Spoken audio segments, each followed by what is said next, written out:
Assalamualaikum warahmatullahi wabarakatuh.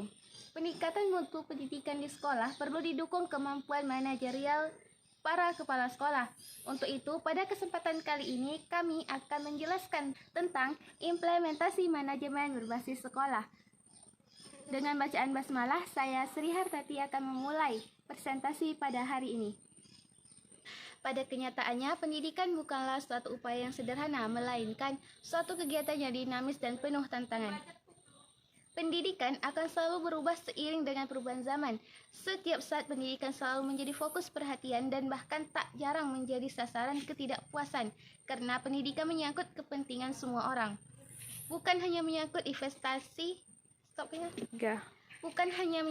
investasi dan kondisi kehidupan di masa yang akan datang, melainkan juga menyangkut kondisi dan suasana kehidupan saat ini. Untuk menciptakan sekolah menjadi unggul, diperlukan operasional manajemen sekolah yang sesuai dengan prinsip dan karakteristik keunggulan yang diinginkan. Karena itu, kepala sekolah dituntut untuk memfungsikan manajemen yang mampu mengoptimalkan sumber daya sekolah secara otonomi, akuntabel, dan transparan. School-based management memerlukan rencana-rencana strategi yang mampu menciptakan perubahan-perubahan yang berarti. Proses perubahan menyangkut perbaikan kurikulum dan program, menciptakan peran baru bagi guru dan kepala sekolah, serta perbaikan dalam evaluasi belajar yang mengacu pada output sekolah, yaitu kinerja sekolah. Ada beberapa strategi yang bisa diimplementasikan untuk manajemen pendidikan berbasis sekolah. Di antaranya, pertama, pemberian otonomi sekolah. Penyelenggaraan sekolah dalam konteks manajemen pendidikan berbasis sekolah bertujuan untuk memberikan otonomi yang luas kepada sekolah. Dengan otonomi itu, setiap sekolah diharapkan mampu meningkatkan pengelolaan sekolah sehingga meningkatkan partisipasi sekolah dalam upaya perbaikan kinerjanya. Kinerja itu mencakup kinerja guru, siswa, orang tua, siswa, maupun masyarakat. Manajemen pendidikan berbasis sekolah memberikan kesempatan kepada sekolah dalam mengambil keputusan yang sesuai dengan kebutuhan dan kepentingannya. Yang kedua, meningkatkan peran aktif masyarakat. Yang dimaksud dengan masyarakat dalam hal ini ialah bisa dalam berbentuk perseorangan, kelompok, organisasi, komite, perusahaan, yayasan, dan sebagainya.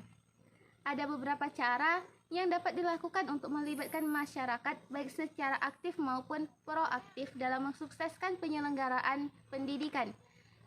Yang kedua, memilih dan menentukan anggota komite sekolah yang memiliki pandangan yang luas tentang pendidikan. Yang ketiga, menjadikan komite sekolah sebagai tempat masyarakat berhimpun, memberikan masukan dan bantuan baik yang bersifat material ataupun apa saja yang memungkinkan semakin efektifnya manajemen sekolah dalam mencapai tujuan pendidikan. Selanjutnya, setiap keputusan yang diambil manajemen sekolah dalam konteks perlibatan masyarakat dilakukan secara bersama-sama dengan pengurusan komite sekolah. Memberikan kesempatan kepada komite sekolah untuk mencari dana, mitra, dan berbagai kepentingan sekolah. Adapun manfaat dari peran serta masyarakat dalam penyelenggaraan pendidikan adalah: pertama, meningkatkan reputasi image sebagai organisasi yang baik. Yang kedua, meningkatkan visibility organisasi di lingkungan sekitar. Yang ketiga, saling melengkapi dan menutupi kekurangan dan keterbatasan.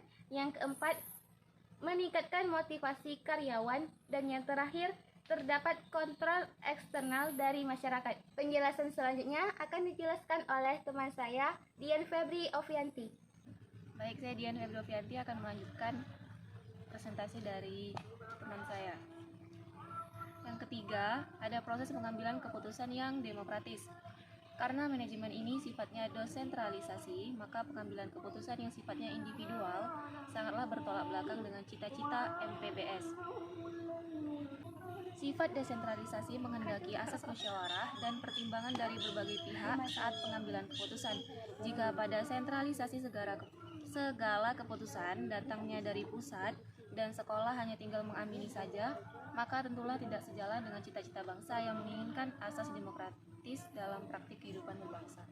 Selanjutnya yang keempat, kepemilikan transparansi dan akuntabilitas. Transparansi dapat diartikan sebagai upaya sekolah yang menganut keterbukaan dalam manajemen organisasinya. Sedangkan akuntabilitas dapat diartikan sebagai bentuk pertanggungjawaban sekolah dalam merealisir programnya, dan program itu dapat dipertanggungjawabkan kepada publik yang memanfaatkan seluruh jasa-jasanya. Yang kelima, target pencapaian kinerja sekolah.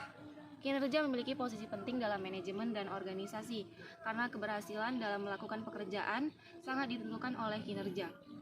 Hal ini berarti jika seseorang bekerja dalam organisasi atau dalam hal ini sekolah, maka kinerjanya merupakan serangkaian perilaku dan kegiatan secara individu sesuai dengan harapan atau tujuan organisasi.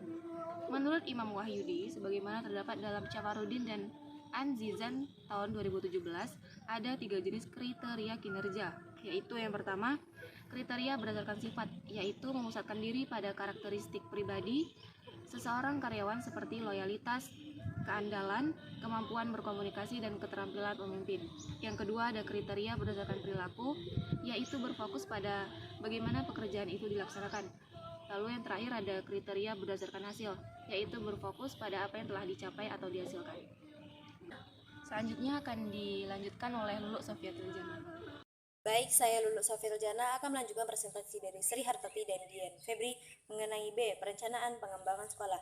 Perencanaan merupakan bagian yang strategis dan inilah konsekuensi terakhir pelaksanaan MBS di sekolah. Salah satu manfaat perencanaan dalam organisasi adalah terciptanya fokus arah yang hendak dicapai.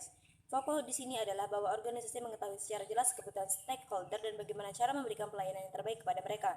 Perencanaan memungkinkan perubahan dalam organisasi atas suatu keadaan atau menyesuaikan diri terhadap suatu perubahan. Selanjutnya, perencanaan juga menyebabkan tindakan organisasi menjadi terfokus. Fokus tindakan dalam konteks ini adalah terciptanya prioritas-prioritas kebutuhan dalam organisasi.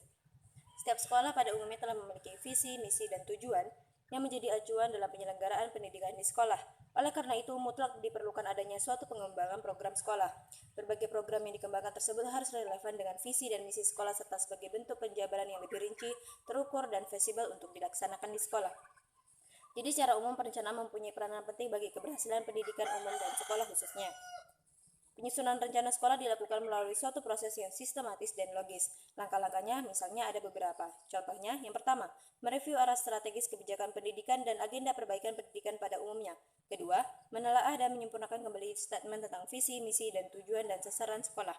Ketiga, melakukan evaluasi diri dan analisis SWOT untuk menentukan posisi sekolah.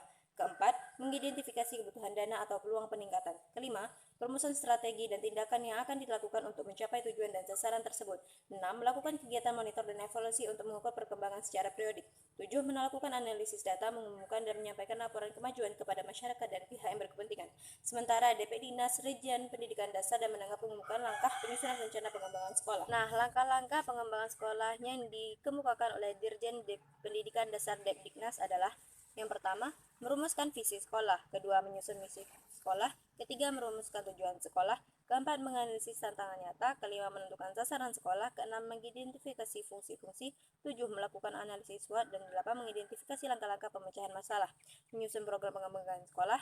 Langkah-langkah ini dijadikan indikator dalam penelitian ini, ditambah dengan merencanakan anggaran dan evaluasi dengan umpan balik. Cukup sekian presentasi yang dapat kami tampilkan, lebih kurangnya kami mohon maaf. Wabillahi taufiq walhidayah. Wassalamualaikum warahmatullahi wabarakatuh.